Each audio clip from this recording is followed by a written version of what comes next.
People will say, oh, there's only 2 good years left, 3 years left. I was hearing that back in 2016. People saying like, oh, we got like 2 years left. 6 years later, here we are. So like, I mean, given what you guys have done, like what do you guys believe is the longevity of this industry? That's a great question, John. And thank you for asking it. First of all, in the Inflation Reduction Act, which hasn't been signed into law yet, has it officially been signed? It's passed. It's done. Yeah. Okay, cool. Don't agree with everything in the bill. I mean, I think you guys both know where I stand politically, but here's the good news for the people who are in solar. The tax credit got extended another decade, another 10 years, and was increased to 30%. So good. So I think solar nationally, I think market penetration wise, we're at like 4 or 5%. Nationwide is on your side. Nationwide is on your side. I don't know, I butchered that. Maybe Hannah Ransom should have sung that. Nationwide.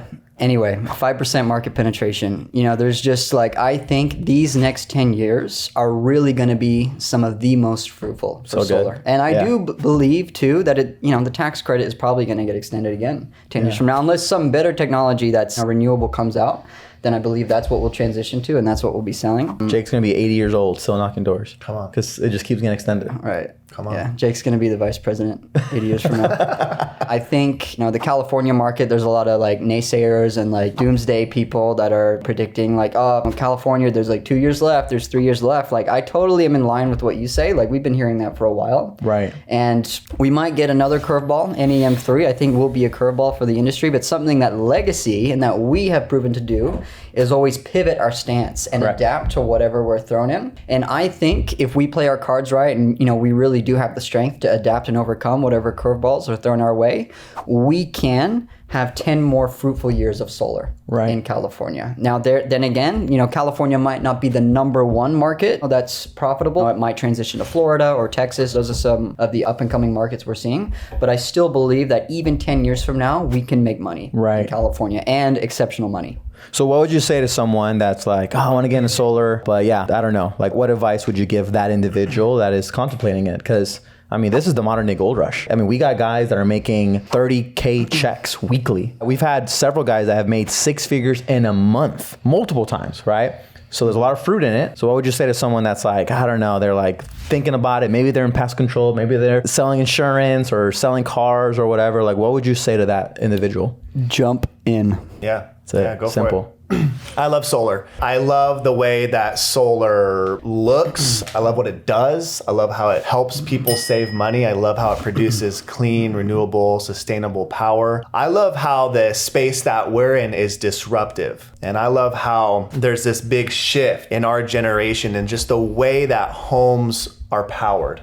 And it's fascinating to me. Just getting the chance to learn about the modern day grid and how the utility works. And before I got into solar, I didn't really pay much attention to that stuff. I didn't really know. I personally got my electric bill and just kind of paid it. You know, most people don't really think about how we get our power, how the system works. The grid in this day and age it's about 130 years outdated. And so there needs to be some type of shift. There needs to be some type of change because of that. The way that we're getting our power right now, it's simply just outdated. It's kind of like an archaic system. I love feeling and knowing that I'm part of this new thing, this new way that electricity is powering the homes.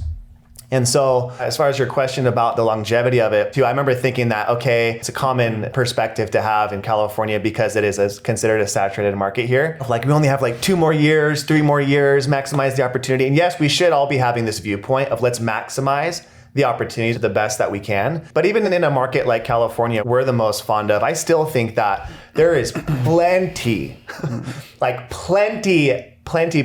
of new business, for sure, homes that have already been built, new homes that are going to be built with all the new growth in the state. Yeah, and meeting that demand. There's as long as there's a demand for solar, I'm going to want to be involved in it. You know, Jordan mentioned states like Florida, Texas, Arizona. I firmly believe that residential solar is going to make sense and work well in all 50 states eventually, whether that's in the next 5 years, the next 10 years. Tax credit just got extended, which is huge.